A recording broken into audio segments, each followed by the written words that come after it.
પાયામાં મૂળ ધર્મ છે સાહેબ. આ ધર્મની ભૂમિ છે, આ કર્મની ભૂમિ છે. જેણે અહીંયા ધર્મ કર્યું ને એ ઉકર્યો, અને ધર્મની ભૂમિ ઉપર ધર્મ થાય, કર્મની ભૂમિ ઉપર કર્મ થાય છે. ભગવાને ગીતાની શરૂઆત કરી ત્યાં ધર્મ ક્ષેત્રે કુરુક્ષેત્રે આવું શબ્દ લખ્યું છે. ગીતાનો પહેલું જ શબ્દ છે એ ધર્મ છે, ધર્મ ક્ષેત્ર. છેલ્લું શબ્દ છે મમ ધ્રુવા નીતિર મતિર મમ. ભગવાન કહે કે તારું મનુષ્યનું ધર્મ આ છે, તું આ કર અર્જુન. જ્યારે અર્જુન કહેવા લાગ્યો મમ, મમ એટલે મારા, આ બધા મારા છે. ભગવાન કે આમને માર, એ ધર્મ છે, ધર્મ માટે આમને મારી નાખ. પણ એ કેવા લાગ્યો મમ, આ મારા છે, મારા છે. આખું યુદ્ધ છે ધર્મ અને મમ ઉપર છે. અને અમારા સાહિત્યમાં તો કહેવાય કે ધર્મ વધે એનું ધન વધે, ધન વધતા માન વધી જાય, એ માન વધતા પછી મન વધે, પછી બધું વધત વધત વધત થઈ જાય. અરે ધર્મ વધે એનું ધન વધે, ધન વધતા માન વધી જાય, માન વધતા પછી મન વધે, પછી બધું વધત વધત વધત થઈ જાય. બાપુ અમારી પાસે બધા કુંડલીઓ લઈને આવે. આ મારા જીવનનો આ પવિત્ર જગ્યા ઉપરથી અનુભવ કહું છું શેઠ, કે ઘણા બધા લોકો અમને કહે કે શાસ્ત્રીજી કુંડલી જો, એટલે અમે કહીએ હા જોઈએ ને, એટલે અમને બધા મોકલાવે, શાસ્ત્રીજી જોજો ને. એમના અનુભવ તમને આજે કહું છું. મારા જીવનનો આ મારા 34 વર્ષનો અનુભવ, મારી ઉંમર 34, એ મારો અનુભવ કહું છું તમને. ઘણા બધા લોકો અમને કહે કે શાસ્ત્રીજી અમે ધંધામાં રૂપિયા નાખ્યા ને એટલે તૂટી ગયા. હમણાં વરસાદ ઘણી થઈ ને એટલે જમીનમાં અમારું માલ બધું બગડી ગયું એટલે અમે તૂટી ગયા. અમે ફેક્ટરી નાખી એટલે તૂટી ગયા, અમે દુકાન કરી એટલે તૂટી ગયા.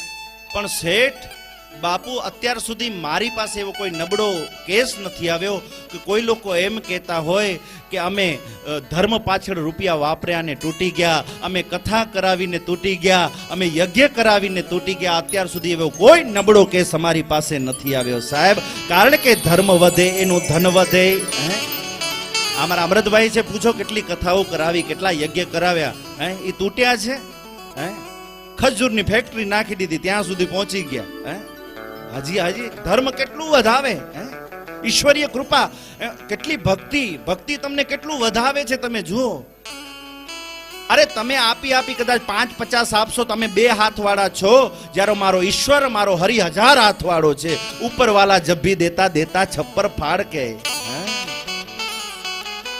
ધર્મના માર્ગે કોઈ તમારા આગળ માંગવા આવે ને ભગવાને તમને આપ્યું હોય ને તો કોઈ દિવસ ના ન પાડજો હરિભક્તો. ઘણા બધા લોકો કે ના ના મહારાજ હેવર પરિસ્થિતિ ના, ડોક્ટર પાસે જઈને કેજો તો પરિસ્થિતિ નથી, વ્યાજે લઈને એને દેવા પડે છે. ત્યારે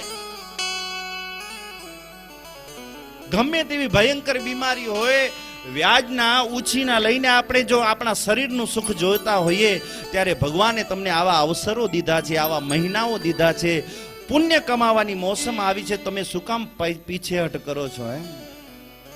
ભગવાને તમને સંપત્તિ આપી છે તો એ સંપત્તિને યોગ્ય માર્ગે લગાડજો હરિભક્તો.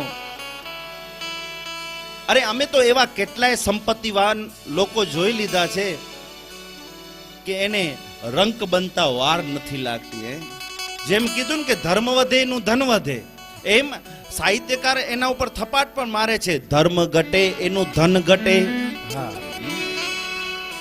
અરે ધર્મ ઘટે એનું ધન ઘટે, ધન ઘટતા માન ઘટી જાય, માન ઘટતા મન ઘટે, પછી બધું ઘટત ઘટત ઘટત થઈ જાય.